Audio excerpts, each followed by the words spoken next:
Notre liberté a été mise à mal pendant 2 ans, durant les années Covid.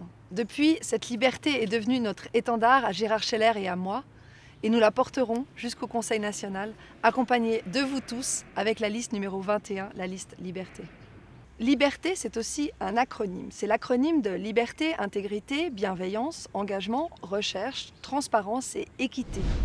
On commence par le L de liberté, ces libertés qu'on a bafouées, que le Conseil fédéral a piétinées pendant ces 2 ans. La liberté de se réunir, la liberté de mouvement, la liberté de penser, la liberté de s'informer, la liberté de choisir ce qui est bon pour notre santé, la liberté de réfléchir aussi, ont pris un sacré coup dans l'aile. Nous les préserverons, toutes ces libertés, quand nous serons au Conseil national. Le I est celui de l'intégrité. Cette intégrité, on en a besoin quand on est un élu, notamment avec ces lobbyistes. Vous savez, ces lobbyistes qui sont des gens qui travaillent pour des entreprises, que ce soit le secteur du médicament, de l'assurance, des banques, de l'armement, du tabac, des fabricants de pesticides ou de l'agroalimentaire, les traders et les opérateurs téléphoniques qui influencent nos élus lorsqu'ils rédigent leurs lois et lorsqu'ils prennent leurs décisions. Eh bien, ces lobbyistes, on a besoin d'une certaine distance sociale. On aimerait qu'ils restent à l'extérieur du palais fédéral et qu'ils ne contribuent pas à rédiger les lois qui régissent notre pays. Après le I de intégrité vient le B de bienveillance. Et à propos de bienveillance, nous allons parler des enfants. Ces enfants qui sont placés, 20 000 à ce jour en Suisse, par les services de protection des enfants, qui sont des institutions d'État, qui les placent de façon exagérée dans des foyers ou dans des familles d'accueil depuis trop d'années. Nous ferons cesser ces placements abusifs.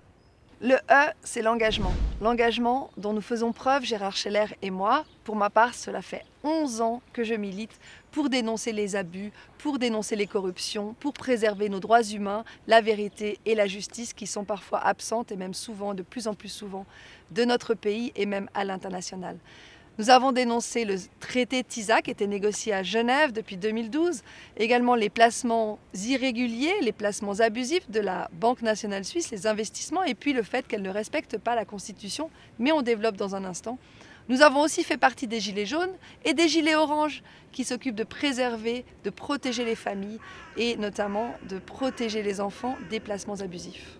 Le R, c'est la recherche. Gérard Scheller et moi, nous sommes mathématiciens et nous aimons comprendre ce qui se passe. J'ai fait beaucoup de recherches, des recherches même archéologiques depuis ces années, et j'ai découvert plusieurs choses, dont ce fameux traité pandémique qui est négocié à l'OMS depuis 2021 et qui prévoit d'être adopté par les 194 pays membres, dont la Suisse fait partie, dans 6 mois, en mai 2024. Le saviez-vous? Ce traité prévoit de donner les pleins pouvoirs au seul directeur général de l'OMS, Tedros Adhanom Ghebreyesus, lors des prochaines urgences de santé publique de portée internationale. C'est-à-dire que s'il arrivait qu'un Covid numéro 2 soit déclaré en Suisse ou dans le monde, eh bien, ce serait le directeur de l'OMS qui déciderait de toutes les mesures liberticides et totalitaires que nous avons connues depuis 3 ans.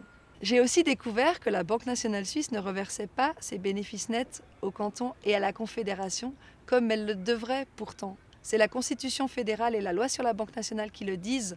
2 tiers pour les cantons, 1 tiers des bénéfices pour la Confédération.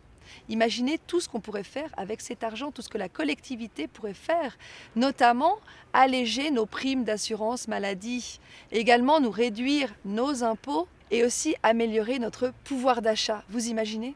On arrive au T de la transparence.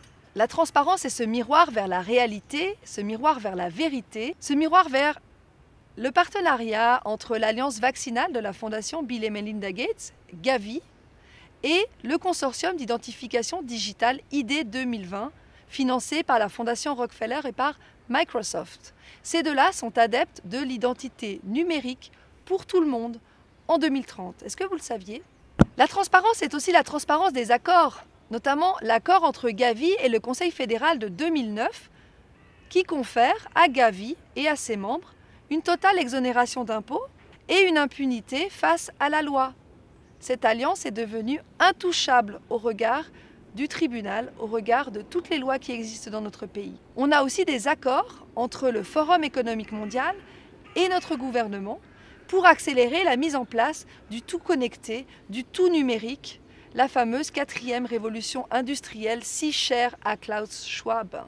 La transparence totale sera désormais la règle lors des prochains contrats qui seront signés entre notre gouvernement et ces organisations publiques-privées qui veulent notre bien, mais sans jamais nous consulter. Le « et », c'est celui de l'équité, cette équité dont nous avons tant besoin, avec ces médias, avec des journalistes qui se comportent comme de véritables informateurs, comme des sentinelles qui nous livrent des informations authentiques, avec des débats contradictoires et de l'indépendance face au pouvoir politique. Nous demandons que ces journalistes respectent leur code de déontologie et donnent un droit de réponse égal aux personnes qui se sentent ou qui sont critiquées, dénigrées dans les médias, afin que le discours soit pluriel et que la pluralité d'opinions s'exerce en tout temps, pour que nous, le peuple suisse, puissions avoir un avis libre et éclairé, sans tabou ni zone d'ombre. Nos victoires citoyennes sont déjà là.